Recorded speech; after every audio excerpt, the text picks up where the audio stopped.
I see the light, physically and otherwise. So we have 45 minutes to summarize basically some of the things we discussed. I realized that some of you didn't get the big picture, and I am giving you a warning that some of these ideas are a little bit more complex. So what I'm going to do is I'm going to actually not cover at all in this course the third part of the lecture notes. And if I have time today, I'm going to try to bring some ideas of doing this, predictions with generalized models the Bayesian way, using some sampling methods. And if somehow I don't even reach that point, because we don't have the luxury of many lectures, I'm going to give you that as a homework, okay, with the right lecture notes. So let's go rapidly through the things we covered. All right, so we introduce the family of distributions that we call the exponential family that looks like that. These parameters theta, they are the natural parameters. They're not related with the parameters that we have seen, and you see typically in distributions that relate with the moments of the distribution. So eta are the natural parameters. Obviously, they are related with the moments, and we prove that there is a one-to-one mapping. But this parameterization, as you see it here, is the one that we're going to be using in the lecture today.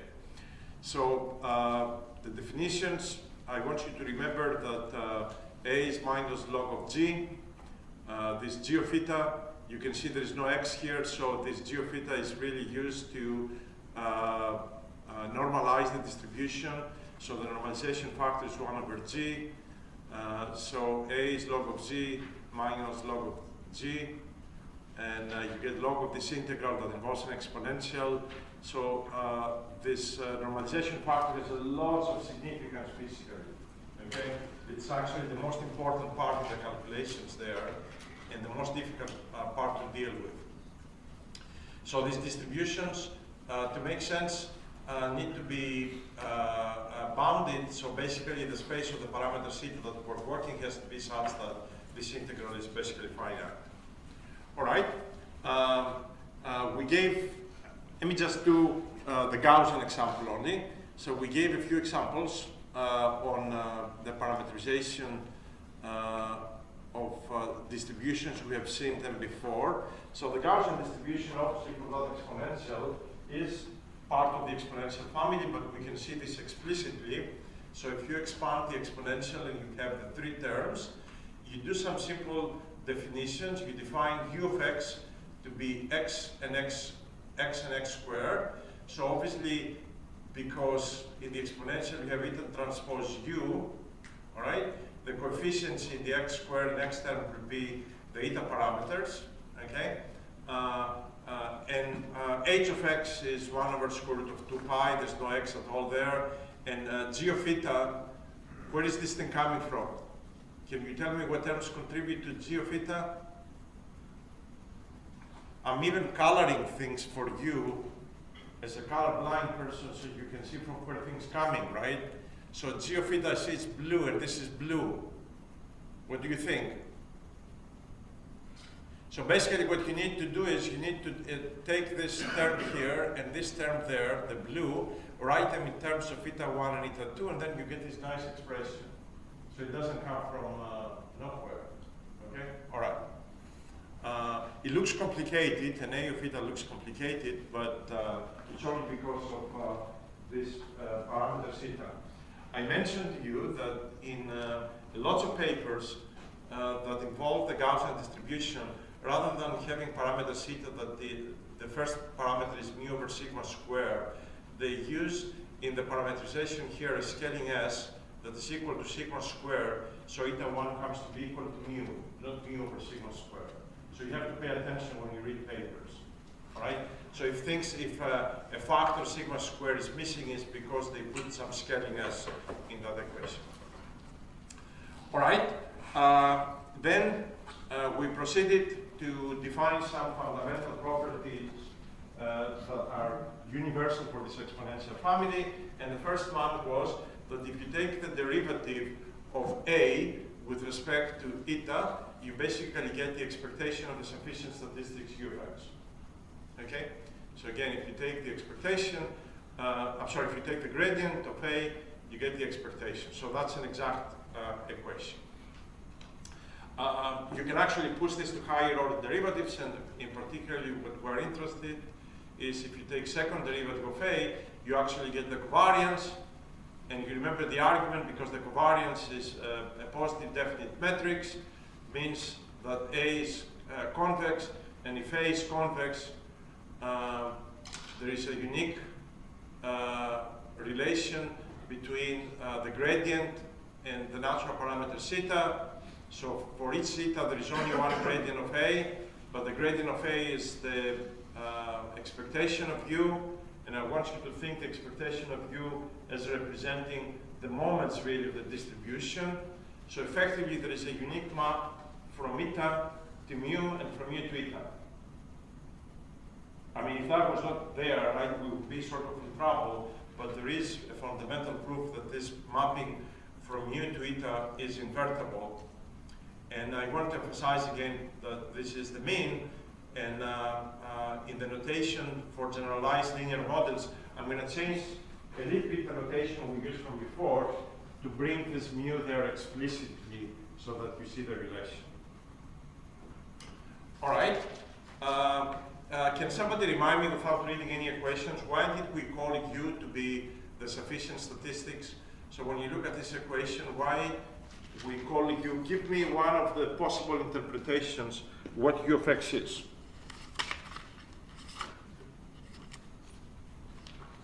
So why do we call it sufficient statistics, linguistically speaking?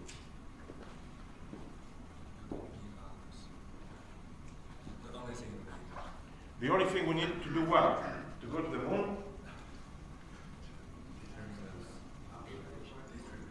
The what? Sufficient data required to obtain the distribution.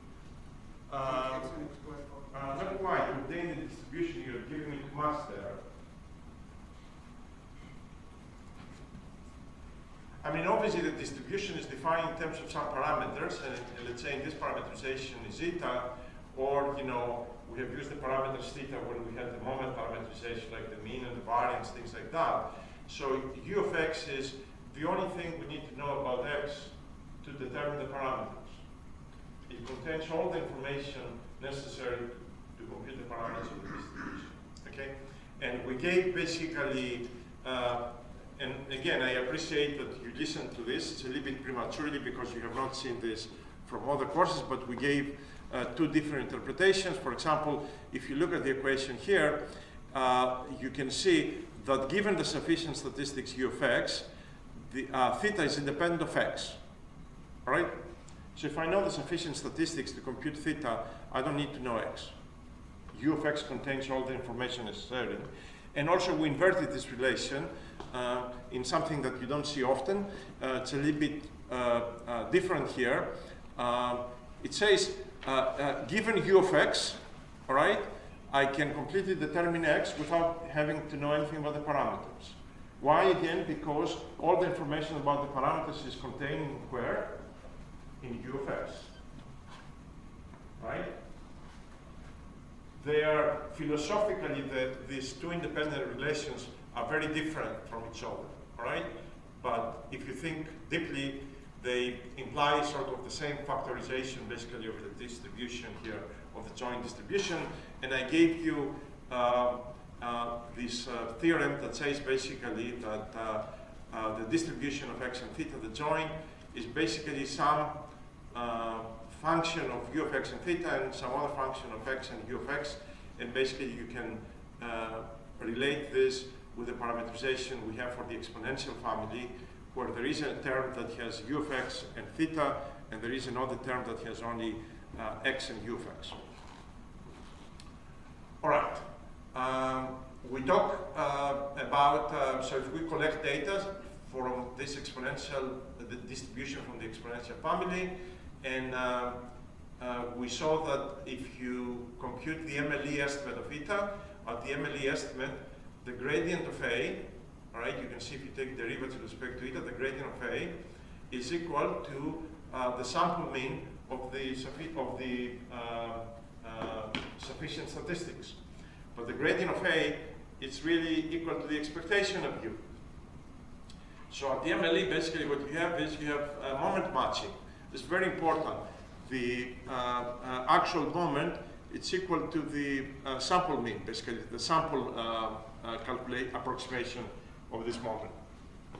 Which means you don't really have to compute the MLE estimate of eta to find the expectation of U. You can just use this sample mean and you're done. And then I think I gave you something that maybe not relevant to this lecture, but it's a very general result going way beyond the exponential family of distributions, that somehow maximizing the likelihood it's equivalent to minimizing the KL distance between the distribution and what distribution is that? And the empirical measure of the distribution, right? That is defined in terms of Monte Carlo samples. So this empirical distribution is basically 1 over n times all these delta functions centered at each sample xn. So you will actually emphasize that you will see this interpretation of the MLE more often in the recent literature than just referring directly to the MLE. And the reason may have to do with the fact that when you do more complicated approximations of, let's say, posterior distribution, it may come up that this is like one of the many terms that you get, right? So immediately you can affiliate that with MLE, but then there are many other contributions that you may get in those other methods.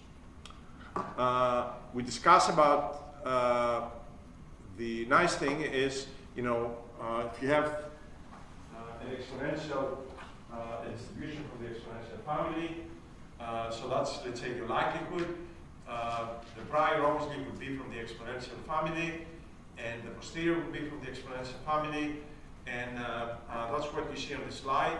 So if the likelihood looks like that, okay, then the prior needs to have a similar form, so it would be g to some power, and then the exponential needs to have eta transpose times something, and to make things look good at the end of the day, we wrote this tau 0 as nu 0 times tau 0 bar, okay?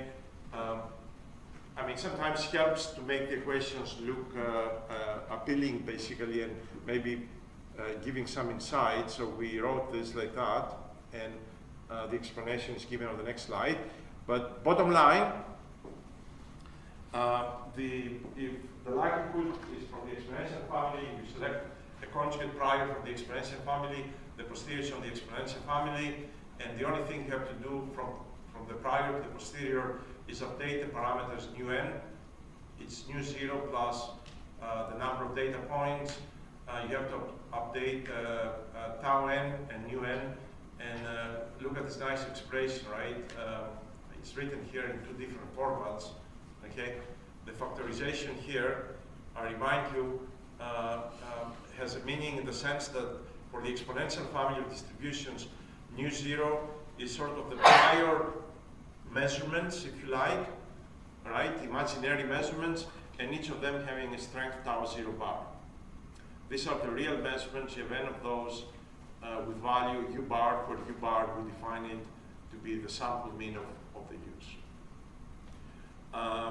We pushed this further, and we saw that actually for the exponential family, everything is analytical, right? That's why we love exponential family distributions. So if you want to compute the predictive distribution, so given data x, right? If you want to know what's the probability of observing x prime, and x prime is not just, you know, it's many data, right? I put them together in some design matrix x prime. It comes out when you take the likelihood times the posterior and you integrate the parameters. You plug in the posterior we had on the previous slide, is the likelihood.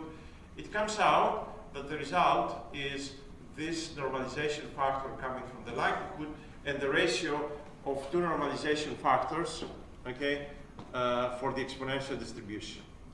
Okay, so the predictive distribution is given analytically.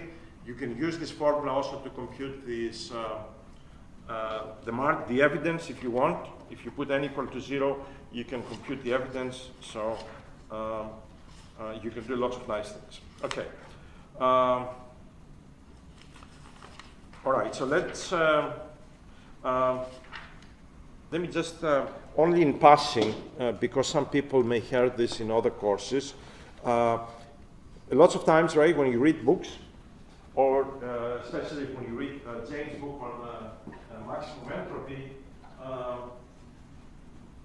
you know, so effectively, maximum entropy comes often as a prior when you don't really have any information, and you say you're going to select a distribution, say from the exponential family as a prior. So what you do is you select a distribution that has maximum entropy, maximum uncertainty, if you like. Okay, and usually you want that distribution to satisfy some constraints. So you may say, give me a distribution that has a given mean and given variance, but apart from that, it's just I'm uncertain about it as much as I can in the context of entropy. And so it comes out, if you fix the mean and the variance, you know what distribution has the highest uncertainty? The highest entropy? The Gaussian, right? So generally speaking, if you fix different moments of this thing, it comes out that these maximum entropy distributions you may have seen in other courses, they are really, all of them in the the form of the exponential family. So there's nothing new really. And that's why you don't see this anymore written explicitly in the literature, because effectively all of them are included in the exponential family. All right. So let's go back to what gave you headaches yesterday, and let's increase those headaches because it's Friday today. So we're looking for a generalized linear model, right, to certainly do classification because we discussed that as the last topic, but also to allow us to do regression problems as well. So I want you to concentrate on this picture, right? So we have some input x, that's a vector. We have some parameters theta.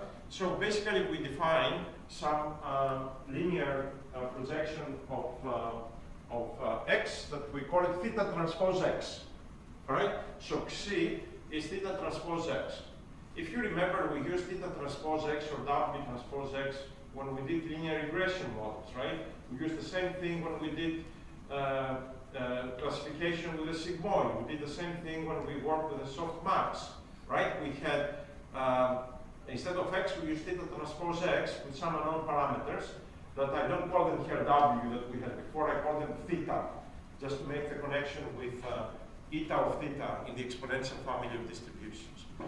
All right, so for example, in when we use the classification with the sigmoid function, we took xi to be theta transpose x, but we wanted to produce something that is from 0 to 1, right? So what we did is we operated on xi with the sigmoid function, so we can map this to the posterior probability. You remember? And we said the posterior probability was equal to what? Because I see a mu there. The posterior probability, because it was, let's say, in a binary classifier, was equal to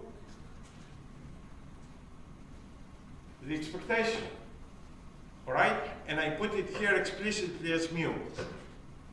So again, from x, we go theta transpose x, we define xi, and then we operate with some function, all right, to get the mean of the distribution. We do the same thing in regression problems, because I remind you, in regression, what we do is we have a regression curve, right, which is the mean of the conditional distribution at each x, all right? And so at each x, what we do is we define theta transpose x, and literally, all right, f of theta transpose x gives me the mean of the predictive distribution at each x. You remember when we discussed about the minimization of the L2 loss, right? It came out that the L2 loss is minimized at each x when the y, the function that we evaluate is equal to what? To the expectation of t given x, or y or t given x. So in all cases, we get the mean, right? Okay, so from theta transpose x, we get c, and then we put some activation function, all right? And then we get the mean. All right, so what is this now, mu to eta? So let's assume that for our problems, the likelihood is selected from the exponential family of distributions. Would you agree with me, based also on what we said today, that for the exponential family of distributions, there is a unique map from mu to eta? Right? A unique map from the mean to the natural parameters. So this function psi, for a given distribution from the exponential family, it's given, it's known. If you go to the previous slides, on the different distributions we considered from the exponential family, psi is given. All right, is given. And we will do, one or two examples next. The psi is given. So you have a freedom to use whatever you want for f, all right? But psi for a given exponential family distribution is given.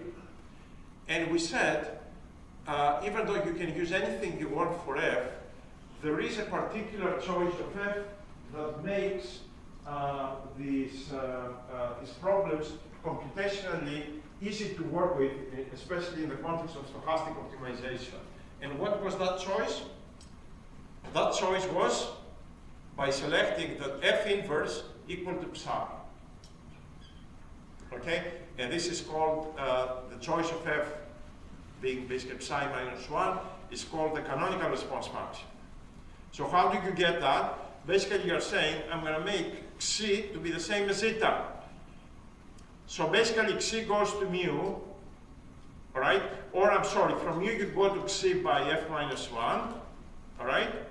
But from eta you also goes to mu, let me see which way we should do it. Okay, you go from xi to mu with f, all right? And then you go from eta to mu with psi minus 1. So f has to be equal to psi minus 1, or f minus 1 has to be equal to psi. Okay?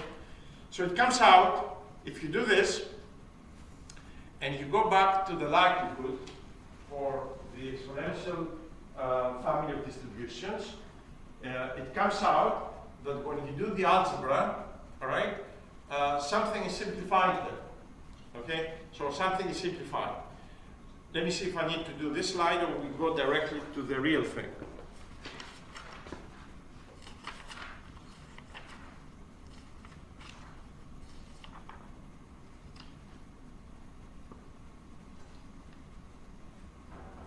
All right. Yeah. So let me go through this. I don't think I covered this slide. Okay. So this is what you see there is the likelihood, right, for the exponential family of distributions.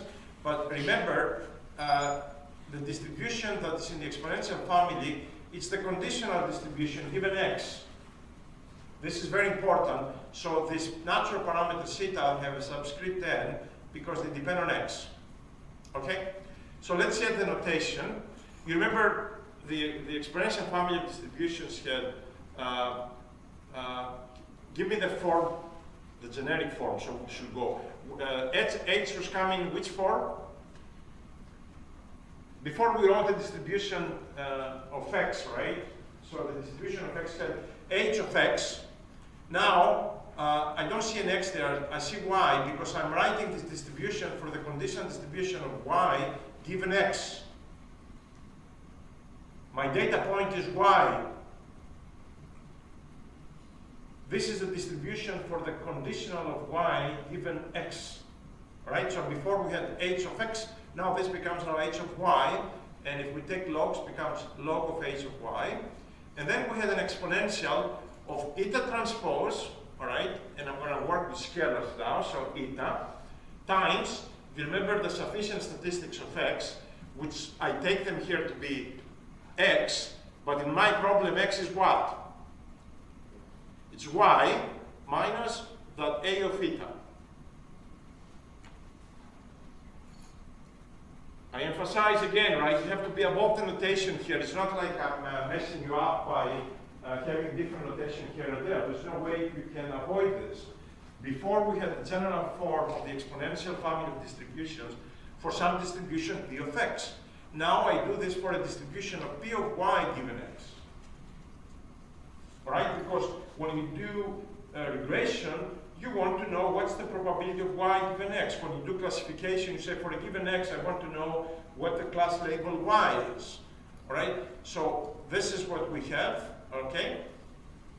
So the notation that we use is xi equal theta transpose x, all right? You remember this? And then from xi to go to the mean, we operate some activation function f, right? So this is a very general, I have not used any approximation as of now. Okay, so let's go from the first equation to the second.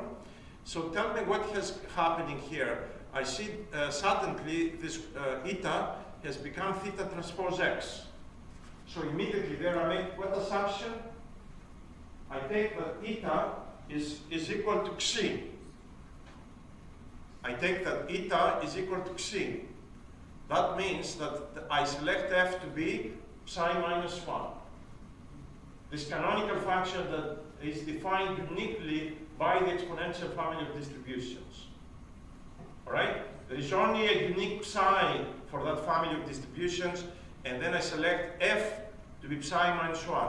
I can put f anything, but I put psi minus 1 because something nice is going to happen. So if you put eta equal to theta transpose x times yn, all right?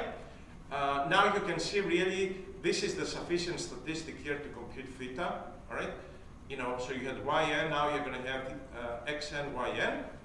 And so let's take gradients with respect to the parameters theta to see what's going on. So if you differentiate this with respect to theta, you agree you will get xn, yn there, nice, right? And then where did this mu n came from? Help me. I see minus mu n times xn. How do I get mu n there?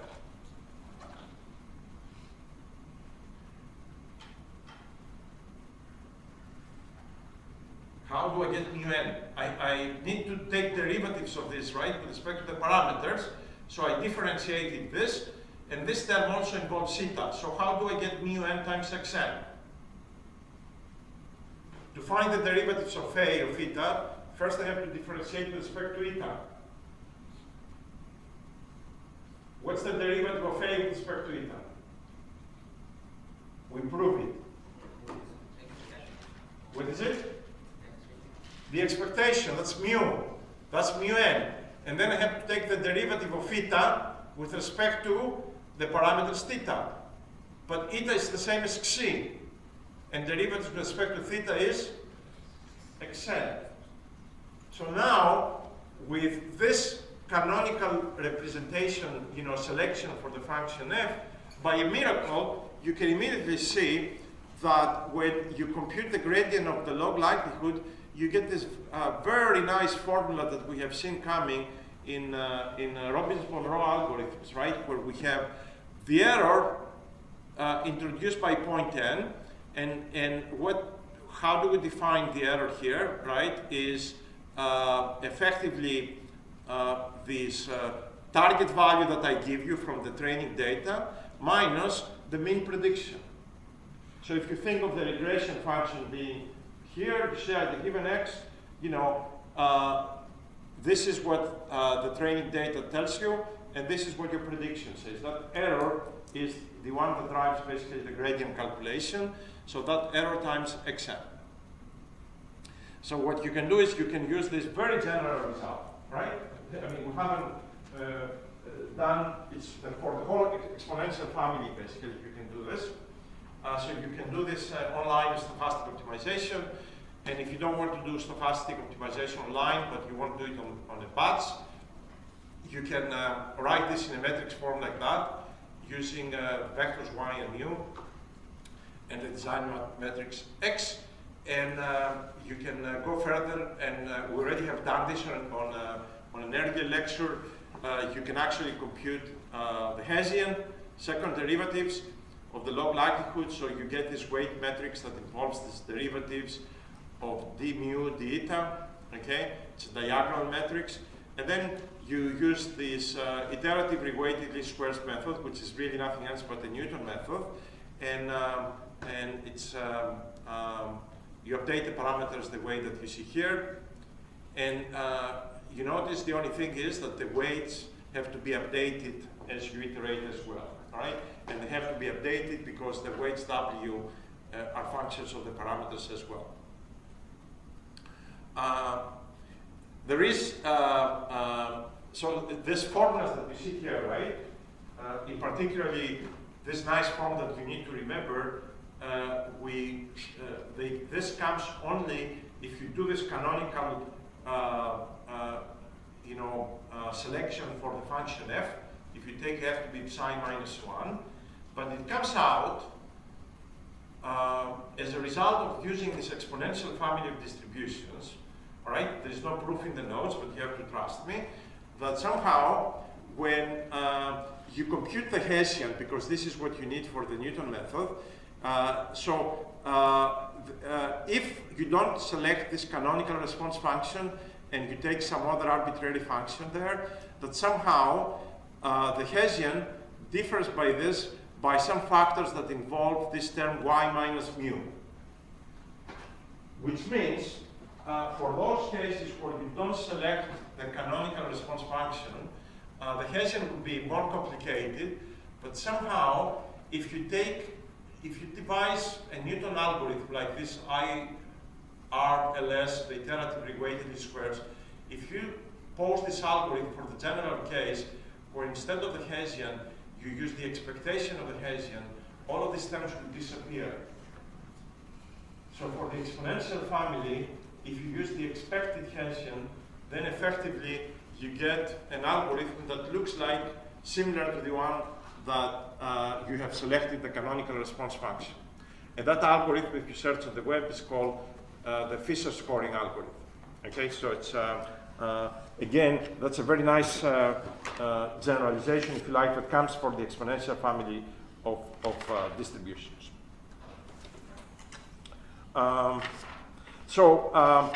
Let me, I think you need to go and really study these slides one at a time and spend time, because the slides have a lot of information, but everything, it's really around this pixel, right? And the canonical response says take C and eta to be the same, okay? If you take C and eta to be the same, immediately you see that f is psi minus 1, or f inverse is equal to psi, and psi is unique for a given distribution. So what I have in the notes, I'm taking the exponential distribution that I work with to be a Gaussian, right? So you can think of this a Gaussian regression problem. I'm basically writing everything explicitly down, right? I don't want to spend time going through every term, but basically, should put a log there, forgot to put a log. So this is this log likelihood, okay? So there's a log there. And you notice now, because I gave you a warning that if you see some scaling sigma square is to make eta 1 equal to mu, not to mu over sigma square. Okay? So when you take gradients of G or A, you basically need to scale those formulas as well. So anyways, if you take the Gaussian and you go to the previous slides and you look what A of eta is, and you take the expectation and the variance with this scaling that I mentioned, then you basically get the right moments. And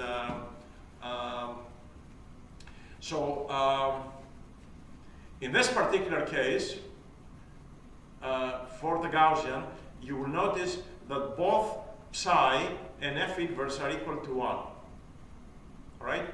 So basically, I'm defining the mean when I do predictions, right, to define my regression curve, I take the mean response to be theta transpose x.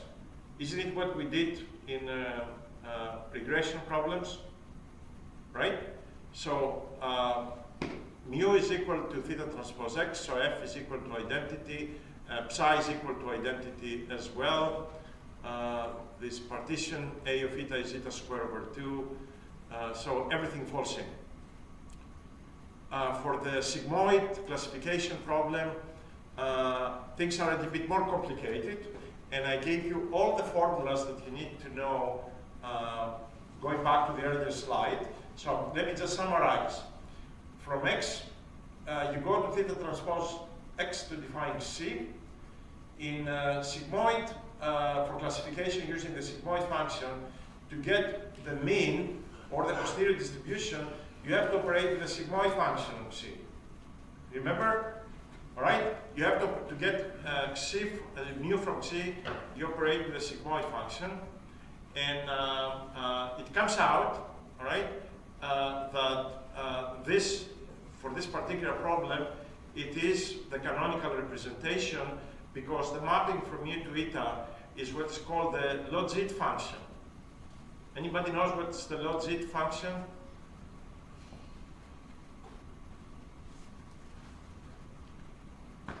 So this is a mapping from mu to eta. You can see here, actually in our case, mu, because this is a Bernoulli distribution, mu is the same as pi that I indicate here.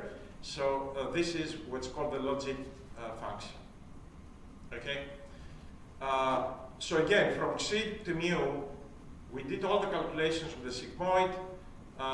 From mu to eta, you go with the logit and the two functions together, one.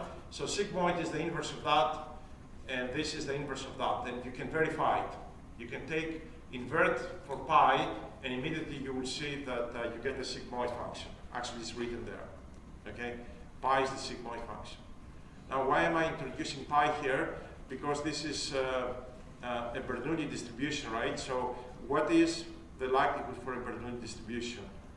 Tell me, not in terms of log, but give me the likelihood so that in n trials I get y heads. How does the likelihood looks like? It will be a factorial of n over y, and then pi to what power? To yi, right? Times 1 minus pi. You see that? So basically, pi in this case is our mu, okay? Pi is our mu because this is a binary distribution, okay? And so the mapping from mu to eta is given here. The mapping from eta to mu is the sigmoid function. And if you go to the earlier slides for this distribution here, or actually you can directly extract it from here, you can immediately see that A is minus n times log of 1 minus pi. You remember from the exponential family, right? When you take logs, you have eta transpose y, and then you have some function of eta, which is n times log of 1 minus pi, which is here. So if you write this in terms of eta, and you take first and second derivative, you actually get the moments of the Bernoulli distribution or the binomial distribution, and immediately you can see for the binomial distribution, the mean is n times pi, and the variance is n times pi 1 minus pi. As I said, you cannot just look at the slide. You have to spend some time. You have to send me questions. You have to come and see me if you don't understand what it is. But again, the idea is here. We select an appropriate function from xi to mu, all right, that makes the calculations easy, and that function is the inverse basically of the function psi that takes me from eta to mu, okay? That is defined completely by the exponential family of distributions that we're using, in this case by the binomial distribution. All right, so I'm not going to repeat this. So we already discussed about all of these things, and Let me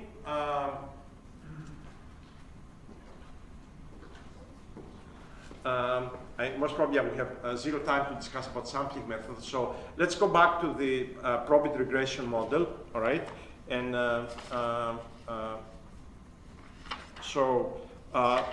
if you remember, so in Probit regression, we calculate xi to be theta transpose x as before, and the function phi is what? What do we select for in Probit regression?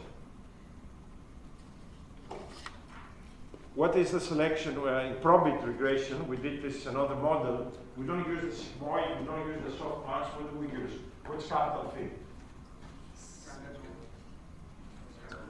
Is the CDF, right, of the standard normal distribution. Okay?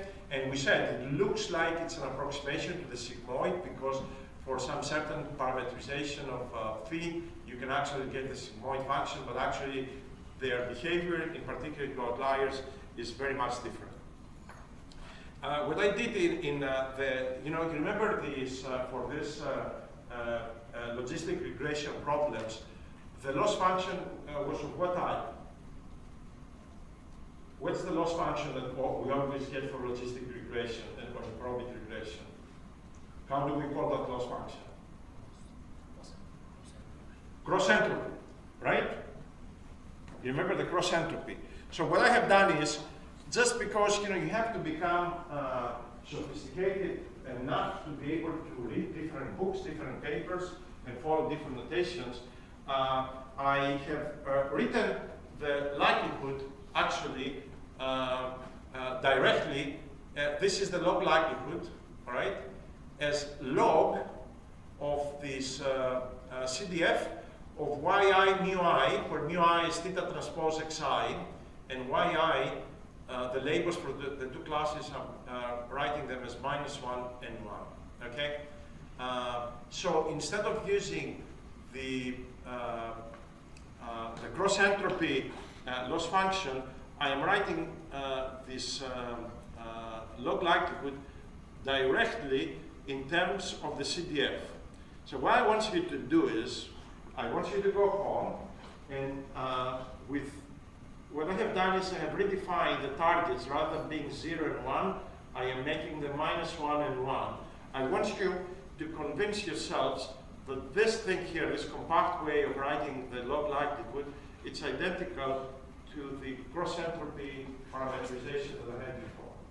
They're exactly the same thing, okay?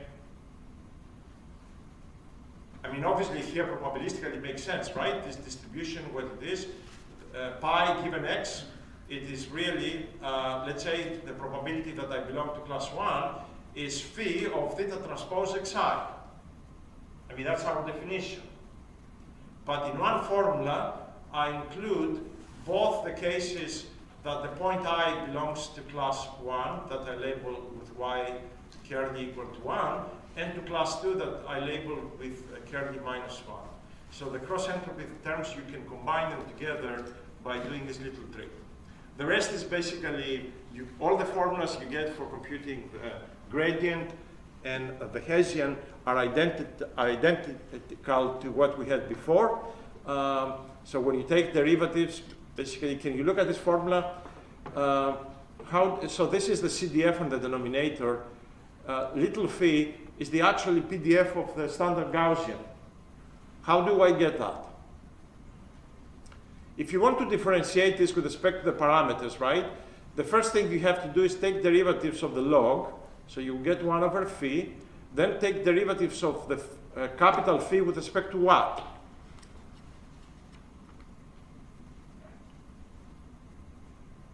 With respect to mu, which will give you a yi. And what is the derivative of capital phi? When you differentiate the CDF, what do you get? By the definition of CDF? The PDF, all right? And then the argument, you remember, it was your theta transpose x, so you have to take one more derivative with respect to theta, and that gives you xi. Very compact way, actually, of writing the derivative of the cross entropy thing. And I don't have time to elaborate, right? But there is a computational reason why this compact notation it's algorithmically way better to program it this way. So if you read the book by C.P. Robertson, Bayesian Core, I think it's chapter 4, there is a very tiny discussion and a reference why this compact notation is the way to implement cross entropy for this type of problems. Okay. All right. There is a significant. When do we supposed to finish? 12:20, right? Okay, so we have 5 minutes, okay? So there is a significant merit of using this Probit regression, and I think in passing I mentioned it on the lecture on yesterday, that somehow it allows you to generalize to more difficult problems, and the way to generalize this is by introducing some latent variables. So let me give you an interpretation of the Probit model with latent variables. So what I'm going to do is for each x, I'm going to introduce 2 latent variables that I call them u0 and u1. Okay? So for each x there is a u0i and there is a u1i.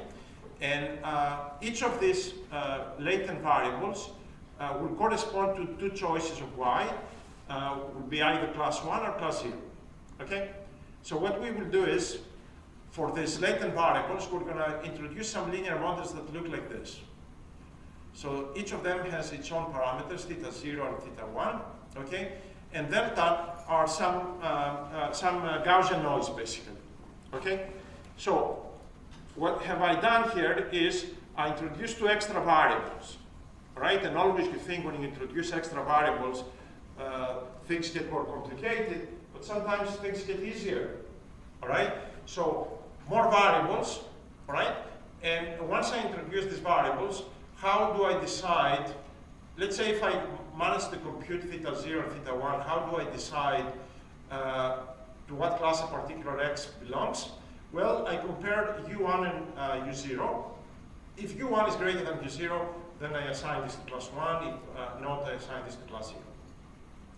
So this model is called the random utility model. And let's see what is going on here. Will you believe me if I tell you that this model is exactly equivalent to the Probit model with the CDF used as to express the posterior distribution?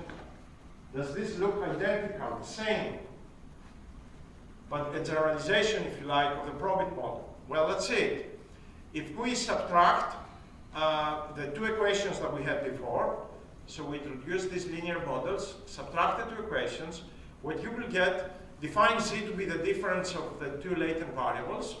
Then what you get is, for theta being the difference in the 2 parameters, you get z equal theta transpose x plus some Gaussian noise. And we said we assign y to be equal to 1 when z is positive. So let's get rid of z to see if actually we do get the same thing as the Probit model. Remember, in the Probit model, this probability is equal to what? By definition, in the Probit model, this probability is equal to what? It's the CTF of theta transpose x. Correct? All right. So do the following. Augment this with the joint distribution of y and z, and then integrate z out.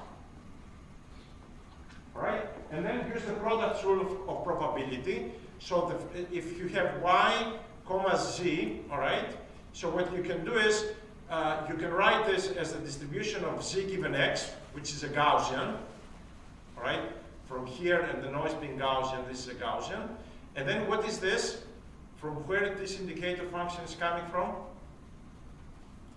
That's the distribution of y given what? If I plug in a z there, y comma z, all right, and then I use the product rule and I write this as p of y given z, given x and theta, then p of z given x and theta. So what is p of y given z?